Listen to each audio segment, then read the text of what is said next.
പിതാവിന്റെയും പുത്രന്റെയും പരിശുദ്ധാത്മാവിന്റെയും നാമത്തിൽ ആമേൻ. അമ്മേ പരിശുദ്ധ അമ്മേ, അമ്മേ പരിശുദ്ധമേ, ദൈവമാതാവേ, കൃപാസനത്തിലൂടെ ഞങ്ങളുടെ ദേശത്തിനും അമ്മ മധ്യസ്ഥം തേടി തന്ന എല്ലാ അനുഗ്രഹങ്ങൾക്കും കൃപകൾക്കും ഞങ്ങളിപ്പോൾ ഹൃദയം നിറഞ്ഞ നന്ദി പറയുന്നു. അമ്മേ പരിശുദ്ധമേ, ദൈവമാതാവേ, 2004 ഡിസംബർ 7 ഉച്ചകഴിഞ്ഞ് 2:30 കൃപാസനത്തിൽ സംഭവിച്ച അമ്മയുടെ പ്രത്യക്ഷപ്പെടലിനെ കുറിച്ച് തിരുസഭയ്ക്ക് സമർപ്പിച്ചിരിക്കുന്ന പഠനരേഖകളുടെ മേൽ സഭാത്മകമായ പഠനം ആരംഭിക്കുവാൻ ഞങ്ങൾ പ്രാർത്ഥിക്കുന്നു. അമ്മേ പരിശുദ്ധമേ, ഭൂസ്വർലോകങ്ങളുടെ രാജ്ഞിയായ അങ്ങേയ്ക്ക് ഭൗമസംരക്ഷണത്തിനായി പ്രപഞ്ചപ്രകൃതിയെ തന്നെ തിരുസഭ പ്രതിഷ്ഠിക്കുവാൻ ഈ പ്രത്യക്ഷീകരണം വഴി ഇടയാക്കണമേ. പരിശുദ്ധമേ, ജപമാല മാതാവേ, സകല കൃപാസനം പ്രാർത്ഥനയോടും ചേർത്ത് ഞങ്ങളിപ്പോൾ പ്രാർത്ഥിക്കുന്ന ഈ കുടുംബത്തിന്റെ പ്രത്യേക നിയോഗം മക്കളെ, അമ്മയുടെ പ്രത്യക്ഷീകരണത്തിന്റെ ഈ അനുഗ്രഹവേളയിൽ ഞങ്ങൾക്ക് സാധിച്ചു തരുവാൻ കനിയണമേ. ആമേൻ. വിശ്വാസ പ്രമാണം. സർവശക്തനായ പിതാവും ആകാശത്തിന്റെയും ഭൂമിയുടെയും സൃഷ്ടാവുമായ ദൈവത്തിൽ ഞാൻ വിശ്വസിക്കുന്നു. അവിടുത്തെ ഏകപുത്രനും ഞങ്ങളുടെ കർത്താവുമായ ഈശോമിശിഹായിലും ഞാൻ വിശ്വസിക്കുന്നു. ഈ പുത്രൻ പരിശുദ്ധാത്മാവിനാൽ ഗർഭസ്ഥനായി കന്യകാമറിയത്തിൽ നിന്ന് പിറന്ന് പൊന്തിയോസ് പീലാത്തോസിന്റെ കാലത്ത് പീഡകൾ സഹിച്ച് കുരിശിൽ തറയ്ക്കപ്പെട്ട് മരിച്ച് അടക്കപ്പെട്ട് പാതാളങ്ങളിൽ ഇറങ്ങി മരിച്ചവരുടെ ഇടയിൽ നിന്ന് 3-ാം നാൾ ഉയർത്ത് സ്വർഗത്തിലേക്ക് എഴുന്നള്ളി സർവശക്തിയുള്ള പിതാവായ ദൈവത്തിന്റെ വലതുഭാഗത്തിരിക്കുന്നു. അവിടെ നിന്ന് ജീവിക്കുന്നവരെയും മരിച്ചവരെയും വിധിക്കുവാൻ വരുമെന്നും ഞാൻ വിശ്വസിക്കുന്നു. പരിശുദ്ധാത്മാവിലും ഞാൻ വിശ്വസിക്കുന്നു. വിശുദ്ധ കത്തോലിക്കാ സഭയിലും പുണ്യവാന്മാരുടെ ഐക്യത്തിലും പാപങ്ങളുടെ മോചനത്തിലും ശരീരത്തിന്റെ ഉയർപ്പിലും നിത്യമായ ജീവിതത്തിലും ഞാൻ വിശ്വസിക്കുന്നു. ആമേൻ. സുഖസ്ഥനായ ഞങ്ങളുടെ പിതാവേ, അങ്ങയുടെ നാമം പൂജിതമാകണമേ.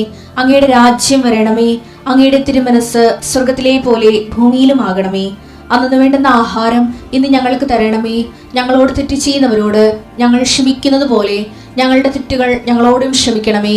ഞങ്ങളെ പ്രലോഭനത്തിൽ ഉൾപ്പെടുത്തരുതേ, തിന്മയിൽ ഞങ്ങൾ രക്ഷിക്കണമേ. ആമേൻ. നന്മ നിറഞ്ഞ മറിയമേ, സ്വസ്തി. കർത്താവ് അങ്ങയുടെ കൂടെ സ്ത്രീകളിൽ അങ്ങ് അനുഗ്രഹിക്കപ്പെട്ടവളാകുന്നു.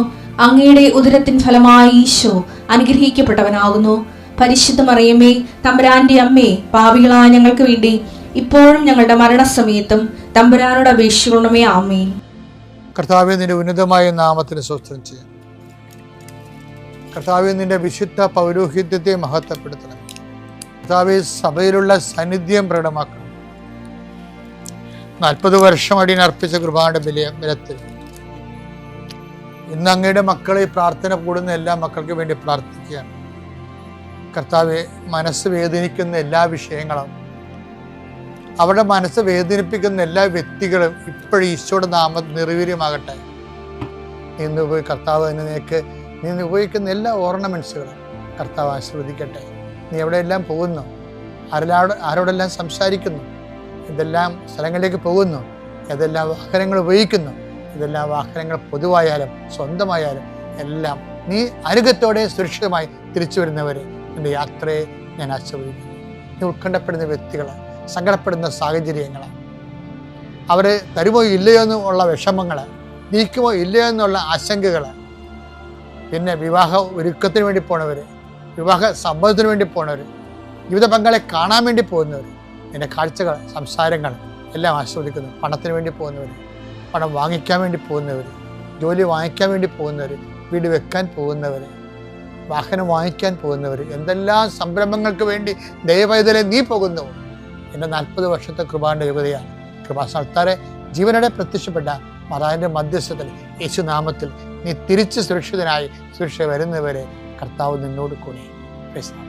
നമ്മൾ ദൈവത്തിൻ്റെ പരിപാലന, പരിരക്ഷ, ദൈവത്തിൻ്റെ വാഗ്ദാനം, ഉടമ്പടി, ദൈവത്തിൻ്റെ സാന്നിധ്യം, ഇങ്ങനെ ഈ ദിവസങ്ങളെല്ലാം ദൈവത്തിൻ്റെ വലിയ വലിയ ഓഫറിലൂടെ ദൈവം നമ്മളെ ജീവിപ്പിക്കുന്നതിനെക്കുറിച്ചാണ് ശക്തി ധരിക്കണത്. ഇന്നലെ നമ്മൾ കണ്ടില്ലേ, അതിനകത്ത് ഭയങ്കര ഒരു വചനമുണ്ട്. എന്താണെന്നറിയാം? എസെക്കിയേൽ 16:6 വായിച്ച്, ഞാൻ നിന്റെ അടുക്കലൂടെ കടന്നു പോയപ്പോൾ നീ ചോരയിൽ കിടന്ന് ഉരുളുന്നത് കണ്ട് നിന്നോട് ഞാൻ പറഞ്ഞു, ജീവിക്കുക, വയലിലെ ചെടി പോലെ വളരുക. എനിക്ക് എൻ്റെ ജീവിതത്തില് എന്നെ വല്ലാതെ അങ്ങ് സഹായിച്ചൊരു വചനമാണ്. എന്താണ്? ജീവിക്കുക, വയലിലെ ചെടി പോലെ വളരുക. എന്ന് വെച്ച് കഴിഞ്ഞാൽ കാലാകാലങ്ങളിൽ ഭക്ഷണം തരാനോ സ്നേഹിക്കാനോ പരിലാളിക്കാനോ കൊണ്ടു നടക്കാനോ ആരും ഉണ്ടാകത്തില്ല. പിന്നെന്താ? നമുക്ക് ജീവിക്കണം. ആരെയും പ്രതീക്ഷിക്കണില്ല നമ്മൾ, ഇന്ന ആൾ ഇന്ന സമയത്ത്. അപ്പം ഇങ്ങനെ ആരെങ്കിലും വന്ന് വെള്ളം തരും, ആരെങ്കിലും വന്ന് നമ്മളെ ഉയർത്തിക്കൊണ്ട് വരും, ആരെങ്കിലും വന്ന് നമ്മളെ നിലനിർത്തും. അങ്ങനെ നീ കരുതണ്ടെന്നാണ് ദൈവത്തിൻ്റെ നിലപാട്. അതാണ് ജീവിക്കുക, വയലിലെ ചെടി പോലെ വളരാൻ. എല്ലാ ചെടി എന്താണ്? വയലിലെ ചെടിയല്ലേ പിന്നെ എന്താ ഉള്ളത്? എല്ലാ പരിചരണം കിട്ടണ എവിടെ? നേഴ്സറി പ്ലാന്റിനാ. ദൈവം ഒരു നേഴ്സറി പ്ലാന്റിനെ ആഗ്രഹിക്കണില്ല. ജീവിക്കുകയാണെങ്കിൽ വയലിലെ ചെടി പോലെ ജീവിക്കണം എന്ന് പറഞ്ഞു. സ്വയം പ്രതിരോധം. മറ്റുള്ളവർ പ്രാണികളായാലും വയലിലെ ചെടിക്കുള്ള പുസ്തകം എന്താണ്? പശുവുണ്ട്, ആടുണ്ട്, പ്രാണിയുണ്ട്, പുഴുവുണ്ട്. ഇങ്ങനെ എല്ലാത്തിനെയും വയലിലെ ചെടി പോലെ വളരുക എന്ന് പറഞ്ഞു കഴിഞ്ഞാൽ അതിൻ്റെ അർത്ഥം എന്താ? നീ മനുഷ്യന്മാരിൽ ആശ്രയിക്കാതെ ദൈവത്തിൽ ആശ്രയിച്ചാൽ ഈ വയലിലെ ചെടി, പശുവായാലും ആടായാലും നിന്നെ ആക്രമിക്കാൻ തിന്നു തീർക്കാനും വരുന്ന പുഴുക്കളായാലും ദൈവം കൈകാര്യം ചെയ്യുന്ന.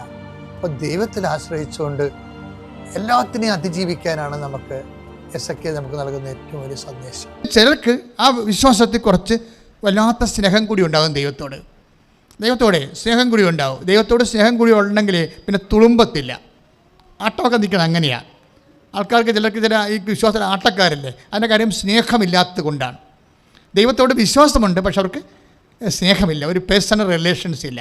അപ്പോൾ അതുകൊണ്ട് അവർക്ക് ആട്ടും. നമ്മളിപ്പോൾ ഒരു കുറ്റി ഇട്ടതിന് ശേഷം പിന്നെ അത് ഉറക്കാൻ വേണ്ടി കുറച്ച് മണ്ണ് കൂടി അതിൻ്റെ അകത്ത് കോരിയൊക്കെ ഇടത്തില്ല ആൾക്കാർ. അതിൻ്റെ അകത്ത് കുറ്റി ഉറക്കാൻ വേണ്ടി ചെയ്യണതാണ്. അതെന്ന് പറഞ്ഞാൽ അതുപോലെ തന്നെയാണ് ഈ വിശ്വാസത്തിൻ്റെ കൂടെ സ്നേഹം കൂടിയാണ് ഉണ്ടെങ്കിൽ ആട്ടം ഉണ്ടാകത്തില്ല. പിന്നെ യേശുവിനെ ഉദരത്തിലേക്ക് സ്വീകരിക്കാൻ വേണ്ടി പരിശുദ്ധ അമ്മ ചെയ്തത് എന്താണ്? ഉടമ്പടിയാണ് ചെയ്തത്. എപ്പോഴും നമ്മൾ മനസ്സിലാക്കണം. എന്താ കാര്യം? ഇതാ കർത്താവിൻ്റെ ദാസി എന്ന് പറഞ്ഞേ, അങ്ങ് പറഞ്ഞതുപോലെ എന്നിൽ നിറവേറട്ടെ. അത് തന്നെയാണ് കാനായിലെ യോഹന്നാന്റെ സുവിശേഷം 2:5. എന്താ പറയുക? അതും ചോദിക്കണേ എന്താണ്? എങ്ങനെ സംഭവിക്കും? അവർക്ക് വീഞ്ഞില്ല എന്ന് പറയുമ്പോൾ അതിൽ എനിക്ക് നിനക്കും എന്ത്? അതാണ് എങ്ങനെ സംഭവിക്കും, ചെയ്യേണ്ട കാര്യം എന്താണെന്ന് ചോദിക്കും. ആ ഡയലോഗ് ചെന്ന് അവസാനിക്കണത് എങ്ങനെയാണ്? എൻ്റെ സമയം ഇനിയും സമാഗതമായിട്ടില്ലല്ലോ. അതാണ് ഈശോ പറയണത്. ഈശോ പറഞ്ഞ സമയം ഏതാണ്? ഇപ്പോൾ വിശുദ്ധ യോഹന്നാൻ 2:3 അല്ലേ? എൻ്റെ സമയം ഇനിയും സമാഗതമായിട്ടില്ലല്ലോ. അപ്പോൾ ഇതിനൊക്കെ ദൈവത്തിൻ്റെ സ്വാഭാവിക അനുഗ്രഹത്തിന് നമുക്ക് ഉടമ്പടിയുടെ ലഭിക്കുന്ന സ്വാഭാവിക അനുഗ്രഹമല്ല, അസ്വാഭാവികമായ അനുഗ്രഹമാണ്. അതാണ് ഉടമ്പടി വ്യത്യാസം. അല്ലെങ്കിൽ നമുക്ക് വല്ല നൊവേന വല്ലതും കൂടിയാൽ മതിയായിരുന്നു. ഉടമ്പടിയിലൂടെ നമുക്ക് ലഭിക്കുന്ന സ്വാഭാവിക അനുഗ്രഹമല്ല. എന്താ പിന്നെ? അസ്വാഭാവിക അനുഗ്രഹമാണ് കിട്ടണത്. എന്താ കാര്യമെന്ന് വെച്ച് കഴിഞ്ഞാൽ ഇപ്പോൾ തന്നെ ചോദ്യം എന്താണ്? അവർക്ക് വീഞ്ഞില്ല എന്ന് കാനായിലെ കല്യാണ വേദിയിൽ പറയുമ്പോൾ ഈശോ ചോദിക്കണത് എന്താണ്? അതിനെനിക്കും നിനക്കും എന്ത്? അതായത് എൻ്റെ സമയം ഇനിയും സമാഗതമായിട്ടില്ലല്ലോ എന്ന് വെച്ചാൽ എന്താണ് സമയം? അവിടുത്തെ യേശുവിൻ്റെ സമയം എന്ന് പറഞ്ഞത് എന്താണ്? അത് മർക്കോസിൻ്റെ സുവിശേഷമാണ് അല്ലേ? മർക്കോസിൻ്റെ സുവിശേഷം 1:15 എന്താണ്? അനുതപിക്കുക, ഏറ്റു പറഞ്ഞേ, സുവിശേഷത്തിൽ വിശ്വസിക്കുക. അതിൻ്റെ മുമ്പിൽ പറയുന്നുണ്ട് സമയം സമാഗതമായിരിക്കുന്നു. പറഞ്ഞേ, അനുതപിക്കുക, സുവിശേഷത്തിൽ വിശ്വസിക്കുക. അപ്പോൾ ഈ വചനം മർക്കോസിൻ്റെ 1:15 വചനമാണ് നമ്മളെ യോഹന്നാൻ്റെ 2:3 വചനമായിട്ട് കണക്ട് ചെയ്യണത്. എന്താണ്? അതിലെനിക്ക് നിനക്കും എന്താണ്? എൻ്റെ സമയം ഇനിയും സമാഗതമായിട്ടില്ലല്ലോ. എന്താണ്? അനുതാപത്തിൻ്റെ സുവിശേഷം പ്രസംഗിച്ചതിന് ശേഷമാണ് സ്വാഭാവികമായി രക്ഷയുടെ കാലം വരുന്നത്. അതാണ് എൻ്റെ വിഷയം. രക്ഷയുടെ കാലം എങ്ങനെയാണ്? അനുതാപത്തിലൂടെയാണ് വരുന്നത്. പക്ഷേ അനുതാപത്തോടെ വരുമ്പോഴും അതിനെല്ലാം നിലനിൽക്കുന്നൊരു ഭൗതിക യാഥാർത്ഥ്യമുണ്ട്. അപ്പോൾ അമ്മ എന്താ പറയുക? അമ്മയുടെ ഒരു നിലപാട്, മരിയൻ നിലപാട് വ്യത്യാസമാണ്, സത്യമായിട്ട് വ്യത്യാസമാണ്. മറിയം നിലപാട് ദൈവത്തിൻ്റെ പൊതു നിലപാടിനോട് യോജിച്ചുകൊണ്ട് തന്നെ മനുഷ്യൻ്റെ നിലനിൽപ്പിനെ ഒന്നാം സ്ഥാനം കൊടുത്തുകൊണ്ട് ഈശോ മറിയം പറയാതെ പറഞ്ഞൊരു കാര്യമുണ്ട്. ഈശോ നീ പറഞ്ഞെനിക്ക് മനസ്സിലായി. ഈ കുടുംബനാഥനൊക്കെ നീ ആരാണെന്ന് തിരിച്ചറിഞ്ഞതിന് ശേഷം, ഈ കുടുംബനാഥൻ ഇപ്പം നീയുണ്ട്, ഞാനുണ്ടല്ലേ, അവിടെ എഴുതിയിട്ടുണ്ടല്ലോ, വചനത്തിൽ എഴുതിയിട്ടുണ്ട്. യേശു ഉണ്ട്, യേശുവിൻ്റെ അമ്മ അവിടെ ഉണ്ടായിരുന്നു, യേശുവും ശിഷ്യന്മാരും വിരുന്നിന് ക്ഷണിക്കപ്പെട്ടിരുന്നു. അപ്പോഴതാണ് യോഹന്നാൻ 2:2 പറയണത്. അപ്പോൾ എന്താ പ്രശ്നം വെച്ചാൽ ഈശോ എന്താ പറയണത്? ഈശോ ആരാണെന്ന് ആ മനുഷ്യൻ അറിയണം. ഈശോ ആരാണെന്ന് അറിയണം. അറിഞ്ഞാൽ മാത്രം പോരാ, അറിഞ്ഞിട്ട് അവന് അനുതാപം ഉണ്ടാകണം. അങ്ങനെ അനുതാപം യേശുവിനെ അറിഞ്ഞതിന് ശേഷം, അനുതാപം ഉണ്ടായതിന് ശേഷമാണ് അവർക്ക് അനുഗ്രഹം കിട്ടേണ്ടത്. അതാണ് സുവിശേഷത്തിൻ്റെ ലോജിക്ക് എന്ന് പറയുന്നത്. സുവിശേഷത്തിൻ്റെ ലോജിക്ക് അതാണ്. പക്ഷേ അതേസമയം തന്നെ മരിയൻ ലോജിക്കുണ്ട്. എന്താണ് ലോജിക്ക്? അതായത് ഒരു മനുഷ്യനെ ദൈവം അനുഗ്രഹിക്കുന്ന 2 മാർഗ്ഗങ്ങളെടുക്കും.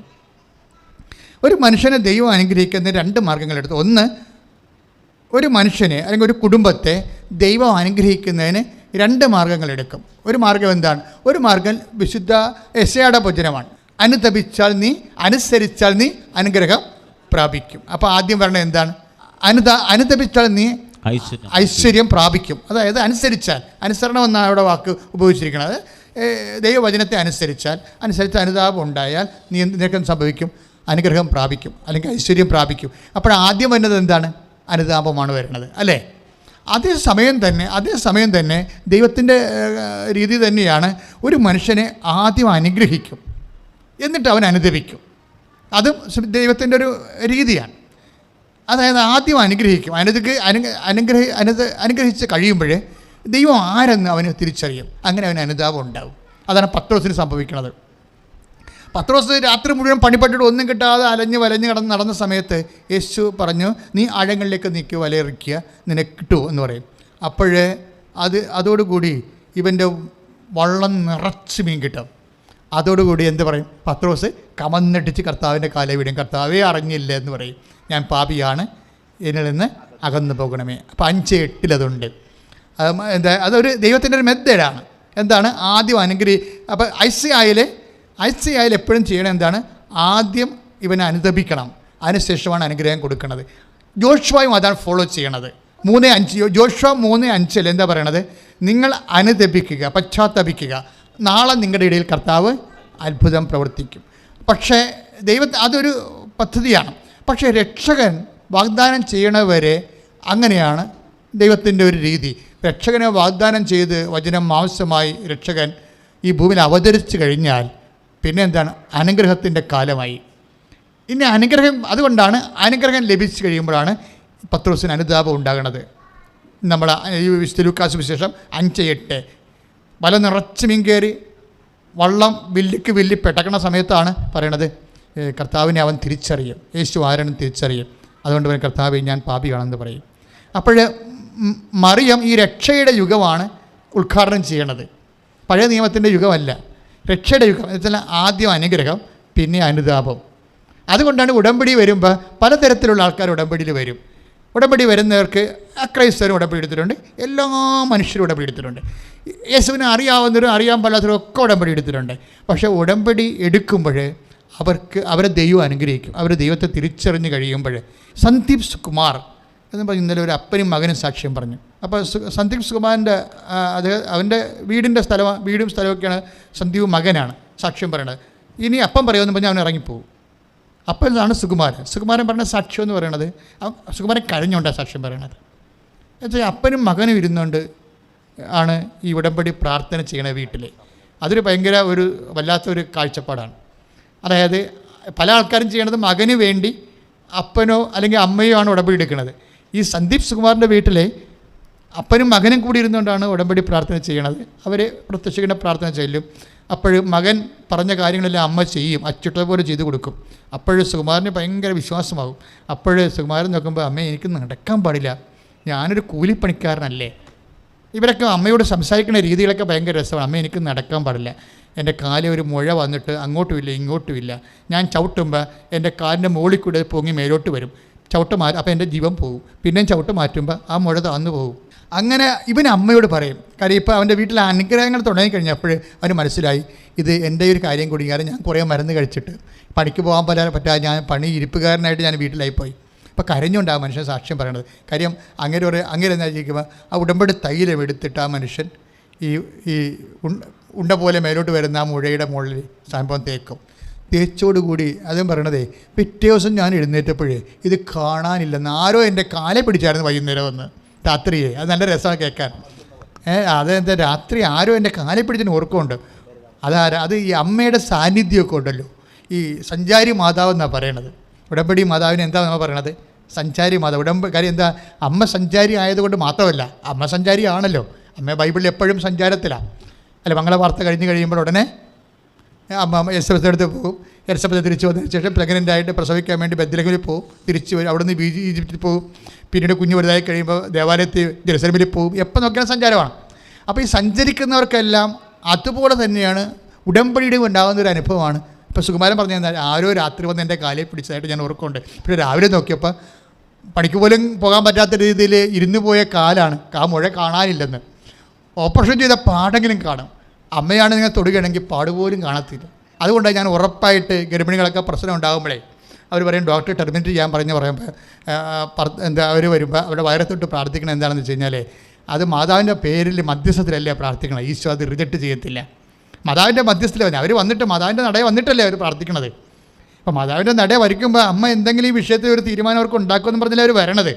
അപ്പോൾ അത് മാതാവിൻ്റെ മധ്യസ്ഥത്തിൽ ഈ വിഷയം കൊടുക്കുമ്പോൾ അപ്പോൾ ഈ ഗർഭസ്ഥ ശിശുവിൻ്റെ ഹാർട്ടിനാണ് പ്രോബ്ലം എന്ന് പറഞ്ഞാൽ ഞങ്ങൾ ആൾക്കാരെ ഉടനെ പ്രാർത്ഥിക്കും. ഇപ്പോഴാണെങ്കിൽ ഞാൻ എല്ലാവരെയും കാണുന്നുണ്ട്, പ്രശ്നമുള്ള എല്ലാവരെയും തന്നെ കാണുന്നുണ്ട്. ഉടമ്പടി ഒന്ന് പുതുക്കാലും ഉടമ്പടി എടുത്താൽ മതി. കാരണം അപ്പം തന്നെ ആൾക്കാരെ സീരിയസ് വിഷയമാണ്. മുമ്പിൽ ടൈം ഇല്ലെങ്കിൽ അപ്പം തന്നെ ഓഫീസിൽ ചെന്നാൽ നിങ്ങൾക്ക് ചീട്ട് കിട്ടാം. എന്താ പ്രശ്നം വെച്ച് കഴിഞ്ഞാൽ അങ്ങനെ വരുമ്പോഴേ ഒരു സീരിയസ് വിഷയമെല്ലാം നമ്മൾ എടുത്തു മാറ്റാൻ പറ്റും. സീരിയസ് വിഷയം എന്തുകൊണ്ടാണെന്ന് വെച്ച് കഴിഞ്ഞാൽ ഇവിടെ എനിക്ക് പ്രത്യേകിച്ച് റോളൊന്നുമില്ല. എന്താ കാര്യം, ഞാൻ ദൈവത്തിൻ്റെ നാമത്തിൽ ആഴമായിട്ട് ഇങ്ങനെ വിശ്വസിച്ച് നിൽക്കുന്ന ആളായത് അമ്മയെ ഞാൻ നേരിട്ട് പ്രത്യക്ഷപ്പെട്ട് കണ്ട ആളാണ് 2 പ്രാവശ്യം. അപ്പോൾ ആ ഒരു ഉറപ്പിലാണ് ഞാൻ ഇവരെ തൊടണത്. അല്ലാതെ എൻ്റെ ഒരു സങ്കല്പത്തിലാണ് ഞാൻ സെമിനാരി എന്ന് എനിക്ക് കിട്ടിയിട്ടുള്ള അക്കാഡമിക് ഫെയ്ത്തിൻ്റെ ഉദ്ദേശത്തിലൊന്നും അല്ല തൊടണത്. ഞാൻ കണ്ട അമ്മ ഞാനല്ലേ കണ്ടത്. അതുകൊണ്ട് തന്നെ ആ ഉറപ്പിലാണ് ഞാൻ തുടർന്നത്. അമ്മയെ ജപ്തി നടപടിയാണെന്ന് പറയുന്നത് അത് നടക്കരുതെന്ന് പറയും. അത് നടക്കരുത്. കാര്യം അവർക്ക് ജീവിക്കേണ്ട വീട്ടിലെ വേറെ എവിടെ പൊളിച്ചെടുത്തോണ്ട് പോകാനാണ് എന്ന് പറയും. അതെന്താ കാര്യം വെച്ചാൽ അങ്ങനെ പറയുമ്പോൾ അതുകൊണ്ടാണ് അങ്ങനെയുള്ള ആൾക്കാരല്ലേ എമർജൻസി കേസ് എല്ലാം എടുത്ത് മാറ്റുകയാണ്. പക്ഷേ നിങ്ങൾ കൂടി അതുപോലെ ഒരു വിശ്വസ്തയോടെ നിൽക്കണം. ഇപ്പോൾ എന്താ പ്രശ്നം വെച്ച് കഴിഞ്ഞാൽ ഇപ്പോൾ സന്ദീപ് സുകുമാറിൻ്റെ സാക്ഷ്യം തന്നെ, ആ സാക്ഷ്യം അങ്ങനെ വരാൻ കാരണം ആ മനുഷ്യൻ ഇത് കണ്ടിട്ട് ദൈവത്തോട് എനിക്ക് പണിക്ക് പോകണം അമ്മയെന്ന് പറയും. നമുക്ക് എന്തെങ്കിലും ഒരു പരാബ്ധം വന്നാലേ അത് പറയാൻ ഇന്ന് നമുക്ക് കൃത്യമായ ആളുണ്ട്. അല്ലാതെ ഒക്കുവായി പറഞ്ഞേക്കാം. ഇവിടെ എന്താ പ്രശ്നം വെച്ച് കഴിഞ്ഞാൽ അച്ചിട്ടതുപോലെ ദൈവത്തിൽ വിശ്വസിക്കുന്നവർക്ക് ഒരു പ്രശ്നവുമില്ല. പിന്നെ ആൾക്കാർക്ക് എവിടെയാണെന്ന് വെച്ചാൽ ലാഗ് ചെയ്യണത് എന്ന് വെച്ചാൽ ഇവരിങ്ങനെ ഒത്താ കൊള്ളാമെന്നൊക്കെ പറഞ്ഞുകൊണ്ട് ഇങ്ങനെ ഈ അഴകുഴമ്പൻ രീതിയിൽ ഉടമ്പടി ചെയ്യത്തില്ലേ. അപ്പോൾ നിങ്ങൾ ഉടമ്പടി ചെയ്യുമ്പോൾ അച്ചിട്ട പോലെ അങ്ങനെ ചെയ്തേക്കണം. എന്താണ്, ഇതെൻ്റെ വിഷയമല്ല, അമ്മയ്ക്ക് ഞാൻ ഈ വിഷയം പൂർണ്ണമായിട്ട് ഏൽപ്പിക്കണം. ദൈവം പറഞ്ഞതുപോലെ ഞാൻ വിശുദ്ധിയോടെ ജീവിക്കും, സഹോദര സ്നേഹത്തോടെ ജീവിക്കും. 2 കാര്യമാണ് നമുക്ക് വേണ്ടത്. ഒന്ന് വിശുദ്ധിയും, രണ്ടാമത്തത് സഹോദര സ്നേഹവും. സഹോദര സ്നേഹം ഒരു സീരിയസ് വിഷയമാണ്. എന്താ കാര്യം വെച്ച് കഴിഞ്ഞാൽ ഇപ്പോൾ ഈ ദിവസങ്ങളിലെ 2-3 സാക്ഷ്യങ്ങൾ സഹോദര സ്നേഹത്തിൻ്റെ സാക്ഷ്യങ്ങളാണ്.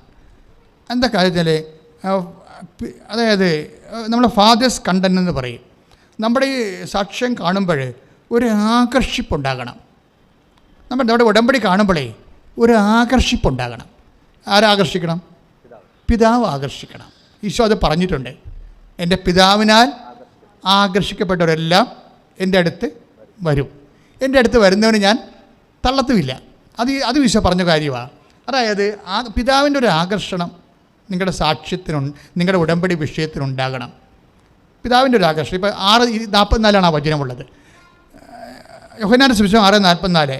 നേരിട്ട് പറഞ്ഞ് എൻ്റെ പിതാവിനാൽ ആകർഷിക്കപ്പെടുന്നവരെല്ലാം എൻ്റെ അടുത്ത് വരും, എൻ്റെ അടുത്ത് വരുന്നവനെ ഞാൻ തള്ളിക്കളയില്ല. കൃത്യമല്ലേ? അതല്ലേ ശരി.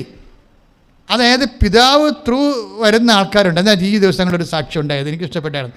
ഭർത്താവും ഭാര്യയും ഉടമ്പടി എടുത്തിരിക്കുകയും, പക്ഷേ ഉടമ്പടി എടുക്കാൻ നേരത്ത് വൈഫിനോട് ഹസ്ബൻഡ് പറയും, എടി നമുക്ക് ഉടമ്പടിയുടെ ആവശ്യമില്ല. എന്താ കാര്യം, നമ്മൾ നല്ല കത്തോലിക്കരാണ്, മാന്യമര്യാദയ്ക്ക് ജീവിച്ച് പള്ളിയിലൊക്കെ പോയി നമുക്ക് ആവശ്യമായ കാര്യത്തിനെല്ലാം നമ്മുടെ കുഞ്ഞുങ്ങളുടെ കാര്യത്തിനും നമുക്കൊരു മുട്ടിപ്പുമില്ല. നമ്മൾ ദൈവം നമുക്ക് കുടുംബപ്രാർത്ഥന നടത്തുന്നുണ്ട്, നമ്മൾ ദൈവം അനുഗ്രഹിക്കുകയും ചെയ്യുന്നുണ്ട്. നമ്മൾ പിന്നെ എന്തിനാണ് ഉടമ്പടി എടുക്കണം? നമുക്ക് എല്ലാം ഉണ്ടല്ലോ. അപ്പോൾ നീ എന്തിനാണ് എടുത്ത് ചാടി? അത് കണ്ണൂർക്കാരാണ്, ഇവിടെ വരെ വന്ന് പോകണമെങ്കിൽ കുറേ കാശ് ചിലവാകും. അപ്പോൾ അതുകൊണ്ട് വൈഫ് എടുക്കാൻ പോകുമ്പോൾ ഹസ്ബൻഡ് സമ്മതിക്കത്തില്ല. അവസാനം പക്ഷേ വൈഫ് ഒരു റീസണബിൾ ലേഡി ആയത് കാരണം ഹസ്ബൻഡ് അന്തിമ നിമിഷം വൈഫ് എന്നാ ചെയ്യണം അതനുസരിച്ച് പുള്ളി സഹകരിച്ച് കൊടുക്കുന്ന ഒരാളാണ്. അപ്പോൾ പറഞ്ഞു, അപ്പോൾ ഞാൻ പോകണം, നിങ്ങൾ എന്നെ ഒന്ന് സപ്പോർട്ട് ചെയ്താൽ മതി, എനിക്ക് ഉടമ്പടിക്ക് എടുക്കാനുള്ള വിഷയമുണ്ടെന്ന് പറയും. അത് വിഷയം പറയത്തില്ല, എനിക്ക് ഉടമ്പടി എടുക്കാനുള്ള വിഷയമുണ്ട്, നിങ്ങൾ എന്നെ ഒന്ന് സപ്പോർട്ട് ചെയ്താൽ മതി എന്ന് പറയുമ്പോൾ, ഓ എന്നാൽ നീ ചെല്ലെന്ന് പറയുമ്പോൾ പുള്ളിക്കാരനും കൂടി കയറി വരും, വൈഫിൻ്റെ കൂടെ വരും. ഇവിടെ ഒന്ന് ഉടമ്പടി എടുക്കും. ഉടമ്പടി എടുത്ത കാര്യമൊന്നും ഇയാളുടെ വിഷയമൊന്നും പറയത്തില്ല. നീ എന്താ നീ ഉടമ്പടി എടുത്തത് പറയാം, അമ്മ ചെയ്യുമ്പോൾ കണ്ടാൽ മതി എന്ന് പറയും. അതാണ് അതിൻ്റെ അകത്തൊക്കെയുള്ളൊരു ഒരു വല്ലാത്തൊരു വിശ്വാസമാണതേ. എന്താണ്? അമ്മ ചെയ്യുമ്പോഴത് നിങ്ങൾ കണ്ടാൽ മതി. എന്താണ്? ഉടമ്പടി എടുക്കുമ്പോൾ തന്നെ അമ്മ ആ വിഷയം ചെയ്യുമെന്ന് ഇവർ വിശ്വസിക്കുന്നത്. അങ്ങനെ വിശ്വസിച്ച പിന്നെ പ്രശ്നം തീർന്ന്. അതാണ് അവരുടെ ആ സാക്ഷി കിടക്കുന്നുണ്ടോ കാണണം കേട്ടോ, നല്ല സാക്ഷ്യമാണത്. അപ്പോൾ ഇവർ പറയും, നീ വെറുതെ കൊണ്ടേ ഉടമ്പടിക്ക് തലവെച്ച് കൊടുത്തു വല്ല കാര്യമുണ്ട്, അങ്ങനെയല്ല പറയണത്. നീ ഇതൊക്കെ പാലിക്കുക. ഇതൊക്കെ അവസാനം ഒരു കണ്ണൂർ ഭാഷയുടെ പുള്ളി പറയണത് അവസാനം ഇത് പണിയായി മാറുക എന്നാണ്. കാര്യം എഴുന്നേൽക്കുമ്പോൾ തന്നെ 8:30 മണിയാവും. പിന്നെ എങ്ങനെയാണ് 5:30 മണിക്ക് എഴുന്നേറ്റ് പ്രത്യക്ഷീകരണ പ്രാർത്ഥന തരണത്? ഇത് നമുക്ക് പണിയാകുമെന്നാണ് പുള്ളി ചോദിക്കണത്. അപ്പോഴേ പുള്ളി ഇല്ല, ഞാനത് ചെയ്തോളാം, നിങ്ങൾ സപ്പോർട്ട് ചെയ്താൽ മതി എന്ന് പറയും. 20 ദിവസത്തോളം ഇവരങ്ങനെ ചെയ്യും. 20 ദിവസത്തോളം ഇവർ ഉടമ്പടി ചെയ്യും. അപ്പോൾ 20 ദിവസം കഴിഞ്ഞപ്പോൾ ഈ മനുഷ്യൻ എഴുന്നേക്കത്തില്ല. പക്ഷേ എഴുന്നേക്കത്തില്ലെങ്കിൽ സപ്പോർട്ടീവാണ്, അവിടെ എന്തെങ്കിലും പ്രാർത്ഥിച്ചോട്ടെ എന്നുള്ള രീതിയിൽ സപ്പോർട്ടീവാണ്. പക്ഷേ 20 ദിവസം കഴിഞ്ഞപ്പോൾ മാതാവ് ഈ മനുഷ്യൻ്റെ മനസ്സ് ചേഞ്ച് ചെയ്യും. ഇങ്ങേരും വന്ന് പ്രത്യക്ഷീകരണ പ്രാർത്ഥനയ്ക്ക് കൂടും. ഇങ്ങേരും വന്ന് പ്രത്യക്ഷീകരണ പ്രാർത്ഥനയ്ക്ക് കൂടും. പക്ഷേ എന്നാ പറ്റി? പെട്ടെന്നാണ് പിന്നെ ഫയലെടുത്തത് അമ്മ. എന്താ വിഷയം വെച്ചാൽ വൈഫ് വെച്ചിരിക്കുന്ന വിഷയം, ഇവർ തറവാട്ടിൽ നിന്ന് പോകുന്നൊരു കുറേ നാളായി. പക്ഷേ അനുജനാണ് അവിടെ താമസിക്കുന്നത്, അനുജനും ഭാര്യയുമാണ് അവിടെ താമസിക്കുന്നത്, അവിടെ മക്കളും. എന്താ പ്രശ്നം വെച്ച് കഴിഞ്ഞാൽ ഇവരിപ്പോൾ ഒരു മെച്ചമായ വീട്ടിലേക്കാണ് താമസിക്കുന്നത്. തറവാട് പഴയതാണ്. അപ്പോഴേ അനുജന് ഒരു വീടില്ല. ഇവരുടെ ഇപ്പോൾ ഒരു സ്റ്റാൻഡേർഡിൽ അവരും ജീവിക്കണ്ടേ. അത് കാരണം അവരുടെ വീട്ടിൽ പ്രശ്നമില്ല. ശരിക്കും പറഞ്ഞു അനുജന് വീടില്ലാത്ത വിഷയമാണ് ഭർത്താവിൻ്റെ അനുജന് തറവാട്ടിൽ വീടില്ലാത്ത അവസ്ഥയിൽ അമ്മയടുത്ത് വന്നിട്ട് ഉടമ്പടി വെച്ചിരിക്കുന്ന ആദ്യത്തെ കാര്യം അതാണ്. എന്താണ്? അനുജന് വീട് വേണം, സ്ഥലവും വാങ്ങിക്കണം. ഇപ്പോൾ എന്നാ സംഭവിച്ചെന്ന് വെച്ചാൽ ഈ ഹസ്ബൻഡ് കൂടി ഇതിൽ ഇൻവെസ്റ്റ് ചെയ്ത് കഴിഞ്ഞപ്പോഴേ 5 ദിവസം കൊണ്ട് 15 ദിവസം കൊണ്ടാണ് ഇവർ സ്ഥലം വാങ്ങിച്ച്. എനിക്കൊണ്ട് ആ സ്ഥലം വാങ്ങിച്ചിട്ട് പിന്നെ നല്ല അയാൾ പറയുന്ന ആ ചേട്ടൻ തന്നെയാണ് സാക്ഷ്യം പറയണത്. ചേട്ടൻ തന്നെ ഇവിടെ നിന്ന് പറഞ്ഞത് അതേ സ്ഥലം വാങ്ങിച്ചു അനുജൻ. ഇവരാരും അറിയുന്നില്ല, അനുജൻ പോലും അറിഞ്ഞു കാണത്തില്ല ഇതാണ് അമ്മ ചെടുത്തി പറ്റിച്ച പണിയാണെന്ന് അറിയത്തില്ല. അതായത് ഇങ്ങനെ നമ്മളൊരു മനസാക്ഷിയോടുകൂടിയാണ് നമ്മൾ ജീവിക്കണമെന്ന് കണ്ടാൽ ദൈവം നമ്മളെ അനുഗ്രഹിക്കും. എന്താ പ്രശ്നം വെച്ച് കഴിഞ്ഞാൽ ഈ സ്ഥലം വാങ്ങിച്ചിട്ട് അവർ ചേട്ടായി പറയണത് വലിയ വിലയുള്ള 2 ലക്ഷം രൂപ സെൻറ്റിന് വിലയുള്ളതാണ്, വളരെ വില കുറച്ച് അവർക്ക് കിട്ടി. അപ്പോൾ അതിനെ കുറച്ച് നല്ല വിലക്ക് വിറ്റാലും അവർക്ക് വീട് വെക്കാൻ പറ്റും. പക്ഷേ വീട് വെച്ചിപ്പോൾ അപ്പോൾ ഇങ്ങനെ അതായത് ഇത് കണ്ട് ഇത്രയും പെട്ടെന്ന് ഈ കാര്യങ്ങളിങ്ങനെ മാറി മറിയുമ്പോൾ എന്തുകൊണ്ടാണ് ഞങ്ങൾ ചിന്തിക്കുന്നത്, എന്തുകൊണ്ടാണ് ഈ സാക്ഷ്യം പെട്ടെന്ന് നടന്ന എന്താ കാര്യം? അത് ഈ ഫാദിസ് കണ്ടൻ്റാണ്. എന്ന് വെച്ചാൽ പിതാവ് ആകർഷിക്കേണ്ട കുറച്ച് സാധനം അതിൻ്റെ അകത്ത് വെച്ചിട്ടുണ്ട്. പല ഉടമ്പടി നോക്കുമ്പോഴും വികർഷണമാണ് നമുക്ക് വരണത്, വികർഷിക്കും. പക്ഷേ ഇവിടെ ഈ ഉടമ്പടി എന്താ സംഭവിച്ചിരിക്കുന്നത്? പിതാവിൻ്റെ അംശം അതിൻ്റെ അകത്തുണ്ട്. പിതാവ് എന്താ പറഞ്ഞത്? അന്ന് നമ്മളെ പിതാവിൻ്റെ പ്രാർത്ഥനയില്ലേ, എന്താണ്? അന്നു വേണ്ട ആഹാരം ഇന്നും ഞങ്ങൾക്ക് തരണമേ. അതാണ് വിഷയം. അവിടെ എന്താ പ്രശ്നം? സഹോദരനുണ്ട് അവിടെ. വീടായാലും ആഹാരമായാലും സ്ഥലമായാലും ജോലിയായാലും വിദ്യാഭ്യാസമായാലും നിൻ്റെ സഹോദരനെ കൂടി അതിൻ്റെ അകത്ത് കവർ ചെയ്താൽ ഫാദിയസ് കണ്ടൻ്റായി, ആകർഷിപ്പുണ്ടാവും ഉടനെ. അതാണ് ഉടമ്പടിയുടെ ഒരു ടെക്നിക്ക് എന്ന് പറയുന്നത്. അപ്പോൾ നമ്മൾ മാത്രം രക്ഷപ്പെട്ടാൽ മതി എന്ന് പറഞ്ഞാൽ പക്ഷേ ഈ ഉടമ്പടി പൊങ്ങത്തില്ല, എടുത്താൽ പൊങ്ങാത്തൊരു സംഭവമായിട്ട് മാറും. നമ്മൾ ഉടമ്പടിയെ ലൈറ്റ് വെയിറ്റ് ആക്കുന്നത് അതിൻ്റെ അകത്തുള്ള സഹോദര സ്നേഹമാണ്. കാര്യം അവൻ പറയണത് പോലെ ചെയ്യുകയാണല്ല ഉടമ്പടി. അവൻ പറയുന്ന ഒരു കാര്യമാണ് എന്താണ് അതിൻ്റെ തടിയും ഈ പ്രാർത്ഥനയെല്ലാം വരണത് 6-ാം അധ്യായത്തിൽ 9 വരെയുള്ള വചനങ്ങളെല്ലാം വരണത്. അന്ന് വേണ്ട ആഹാരം ഇത് ഞങ്ങൾക്ക് തരണമേ, ഞങ്ങളുടെ കടക്കാരോട് ഞങ്ങൾ ക്ഷമിക്കുന്ന പോലെ ഞങ്ങളുടെ കടങ്ങൾ ഞങ്ങളോട് ക്ഷമിക്കണമേ, എല്ലാം ഞങ്ങളായിട്ടാണ് വരണതെല്ലാം. സഹോദരനെ കൂടി ഉൾപ്പെടുത്തിക്കൊണ്ട്, അത് സഹോദരൻ ആരുമാകാം, ഇല്ലായ്മക്കാരനെല്ലാം സഹോദരനാണെന്ന് നമ്മൾ തിരിച്ചറിയണ സമയത്ത് വെച്ചാണ് നമ്മൾ 2ാമത്തെ ജ്ഞാനസ്ഥാനം സ്വീകരിക്കുന്നത്. മനസ്സിലായില്ലേ? ഓർമ്മയോടെയുള്ള ജ്ഞാനസ്ഥാനം സ്വീകരിക്കണം. നമ്മൾ ആദ്യത്തെ ജ്ഞാനസ്ഥാനത്ത് നമുക്ക് ഓർമ്മയില്ലാഞ്ഞല്ലോ അല്ലേ? തലതൊട്ടപ്പനും തലതൊട്ടമ്മയും കൂടി വന്നാണ് നമ്മളെ ജ്ഞാനസ്ഥാനപ്പെടുത്തിയത്, അത് ഓർമ്മയില്ല. പക്ഷേ എന്താ പ്രശ്നത്തിൽ ഇല്ലായ്മക്കാരൻ എല്ലാം നമ്മുടെ സഹോദരനാണ് എന്ന് ഒരാൾ തിരിച്ചറിയുന്നിടത്ത് വെച്ചാണ് അവൻ്റെ രണ്ടാമത്തെ ജ്ഞാനസ്ഥാനം വരണത്. അവൻ കറക്റ്റ് ക്രൈസ്തവനാകുന്നത് അങ്ങനെയാണ്. നമ്മൾ ജ്ഞാനസ്ഥാനത്തിൻ്റെ കൂദാശ എന്ന് പറയുന്നത് എന്താണ്? ഉൽപ്പദോഷം മാറ്റി നമ്മുടെ കർമ്മദോഷം ഉണ്ടെങ്കിൽ അത് മാറ്റി നമ്മളെ ക്രൈസ്തവരും ദൈവത്തിൻ്റെ മക്കളും, അപ്പോൾ മോക്ഷരാജ്യത്തിൻ്റെ അവകാശികൾ. അപ്പോൾ ദൈവത്തിൻ്റെ മക്കളെന്ന് പറയുമ്പോൾ സഹോദരി അതിൻ്റെ ഉണ്ടാവും. അപ്പോൾ എന്നാണ് ഇല്ലായ്മക്കാരെ സഹോദരനാണെന്ന് നമ്മൾ തിരിച്ചറിഞ്ഞാൽ, ഇല്ലായ്മക്കാരൻ ചിലപ്പോൾ വേറെ ഒരു മതസ്ഥനായിരിക്കാം, വേറെ ജാതിക്കാരനായിരിക്കാം, സ്വന്തം സഹോദരൻ തന്നെ ആകണമെന്നൊരു നിർബന്ധമില്ല. ഇല്ലായ്മക്കാരൻ, ആ ഇല്ലായ്മ എന്നുള്ള സംഭവം ദൈവം ഏത് വിധിനെയും ഏറ്റെടുക്കുന്ന ഒരു സംഭവമാണ്. കാറ്റില്ല, മഴയില്ല, രക്ഷപ്പെടാനുള്ള ഒരു വഴിയില്ലെന്നാണ് ഈ പറഞ്ഞത്. പക്ഷേ അരുവിത്തടങ്ങൾ വെള്ളം കൊണ്ട് നിറയും. അപ്പോൾ ഇതുപോലെ തന്നെയാണ്, ഈ ഇല്ലായ്മ തന്നെയാണ് നമ്മൾ സഹോദര സ്നേഹം അതിൻ്റെ അകത്ത് നിറച്ചിട്ട് എല്ലാവരുടെയും ഇല്ലായ്മ നമ്മൾക്ക് ദൈവത്തിൻ്റെ സഹോദര ബുദ്ധിയ വെക്കാൻ പറ്റിയ ഒരു മാനസികാവസ്ഥ ഡെവലപ്പ് ചെയ്ത ഉടമ്പടി പെട്ടെന്നാണ് നടക്കുന്നത്. എന്താ കാര്യം വെച്ച് കഴിഞ്ഞാൽ ഈ ഉടമ്പടിയിലുള്ളൊരു സംഭവമാണ്. എന്താ ഉള്ളത്? സഞ്ചാരം. നമ്മൾ നേരത്തെ പറഞ്ഞില്ല, സഞ്ചാരി മാതാവെന്ന് പറഞ്ഞില്ലേ? അതെന്തുകൊണ്ടാണ്? ഉടമ്പടി ചെയ്യുമ്പോൾ മോസസ് ദൈവമായിട്ട് ഉടമ്പടി ചെയ്യും. ദൈവം എല്ലാം ഉടമ്പടിയിലേ ചെയ്യത്തുള്ളൂ. മോസസ് ഉടമ്പടി ചെയ്ത് കഴിയുമ്പോൾ ദൈവം എന്താ പറയണത്? ഉടമ്പടി പ്രകാരം ഞാൻ നിൻ്റെ കൂടെ വരിക, നിനക്ക് ആശ്വാസം നൽകുകയും ചെയ്യും. ഇപ്പോൾ 33:14. അപ്പോൾ 14 ഈ ഉടമ്പടി പ്രകാരം ദൈവത്തിൻ്റെ വാഗ്ദാനങ്ങളിൽ ഒന്നാണ് എന്താണ്? പുറപ്പാട് 33:14. ഉടമ്പടി പ്രകാരം ദൈവത്തിൻ്റെ വാഗ്ദാനങ്ങളിൽ ഒന്നാണ് എന്താണ്? ഞാൻ തന്നെ നിങ്ങളുടെ കൂടെ വരികയും നിങ്ങൾക്ക് ആശ്വാസം നൽകുകയും ചെയ്യും. അത് സഞ്ചാരമാണ്, ദൈവത്തിൻ്റെ സഞ്ചാരമാണ്. അത് ഉടമ്പടിയിലെ വാഗ്ദാന പ്രകാരമുള്ളതാണ്. അപ്പോൾ മോസസ് പറയും, അത് ശരിയാണ്, അങ്ങ് ഞങ്ങളുടെ കൂടെ എങ്ങനെ വരികയാണെങ്കിലുണ്ടല്ലോ we will be a different people. എന്ത് രസമാണെന്നാ, ബൈബിളിൽ ഏറ്റവും യൂത്തായിട്ടുള്ള വാക്കാണത്. കാര്യം ഈ മനുഷ്യൻ, ഈ ഇസ്രയേൽക്കാരൻ്റെ വാക്കാണതേ. ഇസ്രയേൽക്കാരൻ അന്നും ഇന്നും ഡിഫറെൻ്റായി നിൽക്കുന്നതിൻ്റെ കാരണം എന്താണ്? അവൻ ഡിഫറെൻ്റാകാൻ ആഗ്രഹിക്കുന്നത് കൊണ്ടാണ്. ഇപ്പോൾ ഇസ്രയേൽക്കാരൻ വേറെ രാജ്യം വിലക്ക് പിടിക്കാൻ പോകണം, ഗ്രീക്കിലൊരു ദ്വീപ്. എന്താ, ആദ്യകാലം മുതൽ ഒരു മൗലിക ജനതയുടെ ഒരു അഭിവാഞ്ചിയാണ് മേക്ക് എ ഡിഫറൻസ്, ഒരു വ്യത്യസ്തത ഉണ്ടാകുക. അതുകൊണ്ടാണ് മോസസാണ് ഇത് ആദ്യം പറയണത്. അങ്ങ് ഞങ്ങളുടെ കൂടെ വരികയാണെങ്കിൽ will be a different people. അത് 33:16 അല്ലേ? അങ്ങ് ഞങ്ങളുടെ കൂടെ വരികയാണെങ്കിൽ പറഞ്ഞേ, ഞങ്ങള് ഭൂമുഖത്തെ വ്യത്യസ്തമായ ഒരു ജനതയായിരിക്കും. അതാണ് ഈ ഉടമ്പടി നിങ്ങളെ വ്യത്യസ്തമാക്കും. അത് ഭയങ്കരമാണ് സംഭവം. നിങ്ങൾ മറ്റുള്ളവരിൽ നിന്ന് വ്യത്യസ്തമാക്കും. അതിൻ്റെ ഉടമ്പടിയുടെ ഓരോ ഘട്ടങ്ങളും സാക്ഷ്യങ്ങളും നോക്കിക്കഴിഞ്ഞാൽ മനസ്സിലാകും ഈ മനുഷ്യൻ ഭയങ്കരമായി വ്യത്യസ്തനായി മാറണ കാണാം എല്ലാ തരങ്ങളിലും. പക്ഷേ വ്യത്യസ്തനാകണത് എന്തുകൊണ്ടാണ്? ദൈവം നമ്മുടെ കൂടെ വരണത് എന്തുകൊണ്ടാണ്? കാര്യം മോസസ് പറയുന്ന ഒരു കാര്യമുണ്ട്. ഈ 33:16 മോസസ് ഒരു കാര്യം ദൈവത്തോട് പറയും. അതായത്, അങ്ങ് ഞങ്ങളുടെ കൂടെ വരികയില്ലെങ്കിൽ എന്താ പ്രശ്നം?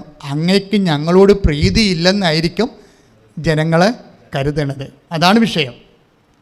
അത് ഭയങ്കരമായ ഒരു ഉടമ്പടി വചനമാണ്. എന്താ പറയണത്? 33:16 എന്താ പറയണത്? പുറപ്പാടിൻ്റെ പുസ്തകം അല്ലേ? 33:16 എന്ന് പറഞ്ഞാൽ അങ്ങ് 33:17 അങ്ങ് ഞങ്ങളുടെ കൂടെ വരികയില്ലെങ്കിൽ അങ്ങയ്ക്ക് ഞങ്ങളോട് പ്രീതിയില്ലെന്ന് മറ്റു ജനങ്ങള് കരുതും. അപ്പൊ ദൈവത്തിന് നമ്മളുടെ കൂടെ വരിക എന്നുള്ളത് എന്താണ്? എന്തിൻ്റെ അടിസ്ഥാനത്തിലാണ്? നമ്മുടെ മേൽ പ്രീതി ഉള്ളത് കൊണ്ടാണ്. അതാണ് വിഷയം. പ്രീതി എന്ന് പറയണത് ഉടമ്പടിയിൽ നമ്മൾ ഒത്തിരി കാര്യം ചെയ്യും. അവൻ പറയണ പോലെ ചെയ്യണത് എന്തിനാണ്? പ്രീതി ഉണ്ടാകാൻ വേണ്ടിയാണ്. ഇപ്പോൾ നമ്മൾ ഉടമ്പടിയിൽ എന്താ ചെയ്തിരിക്കണത്? അവൻ പറയണത് പോലെ ചെയ്യുക. അവനെന്താ പറഞ്ഞത്? നിങ്ങൾ 2 ഉടുപ്പുള്ളവൻ ഒന്നില്ലാത്തവന് കൊടുക്കണം അല്ലേ? അപ്പോൾ അതാണ് യോഹന്നാൻ മന്ദാനയിലൂടെ വന്നിട്ടുള്ള പ്രാവാചികമായ നിർദ്ദേശമാണത്. അതുപോലെ നമ്മൾ ഉടമ്പടിയിൽ കർത്താവ്, ഞാൻ രോഗിയായിരുന്നു, നിങ്ങളെന്നെ സന്ദർശിച്ചു, എനിക്ക് വിശന്നു, നിങ്ങളെനിക്ക് ഭക്ഷണം തന്നു, ഞാൻ നഗ്നനായിരുന്നു, നിങ്ങളെനിക്ക് വസ്ത്രം നൽകി. അപ്പോൾ ഇതെല്ലാം, വസ്ത്രം കൊടുക്കുക, രോഗികളെ സന്ദർശിക്കുക, ഇതെല്ലാം അവൻ പറഞ്ഞ കാര്യങ്ങളാണ്. അവൻ പറഞ്ഞ കാര്യങ്ങൾ നമ്മൾ ചെയ്യണം. അതാണ് അച്ഛൻ്റെ അടുത്ത് ആൾക്കാർ വരുമ്പോൾ എല്ലായിടത്തും നടന്നവർ നിലവിളിച്ചും കാര്യം കൂവിയൊക്കെ ചീട്ട് വാങ്ങിച്ചിട്ട് ഇവിടെ വരുമ്പോൾ ഞാൻ ചോദിക്കും, നിങ്ങൾ എത്ര രോഗികളെ കണ്ട് ഈ ആഴ്ചയിൽ ഉടമ്പടി എടുത്തിട്ട്? ആ രോഗികളെ കണ്ടൊന്നുമില്ല അച്ഛൻ, എൻ്റെ അമ്മ തന്നെ രോഗിയാണല്ലോ അന്ന് ഞാൻ വിചാരിച്ചെന്ന്. അതാണ് അവിടെയും ദൈവത്തിൻ്റെ വായിൽ പുട്ടിടാനുള്ള പരിപാടിയാണ്. വെച്ചാൽ ഇവർ ചെയ്യാനുള്ള ഒന്നും ചെയ്യത്തില്ല. ഇവിടെ തല കൈവെക്കുമ്പോൾ തന്നെ ഇവർ ഫ്രോഡാണെന്നുള്ളത് കർത്താവ് പറയും. ഇവർ ഉടമ്പടി എടുത്തു പോയതേ ഉള്ളൂ, ഇപ്പോൾ ഉടായ്പിന് അനുഗ്രഹം അടിച്ചു മാറ്റാൻ വേണ്ടി വയറ്റിപ്പഴപ്പിന് എത്തിയിരിക്കുകയാണെന്ന് പറയും. ഉടനെ പറയും. ഉടനെ ഞാൻ അവരോട് ചോദിക്കുകയും ചെയ്യും.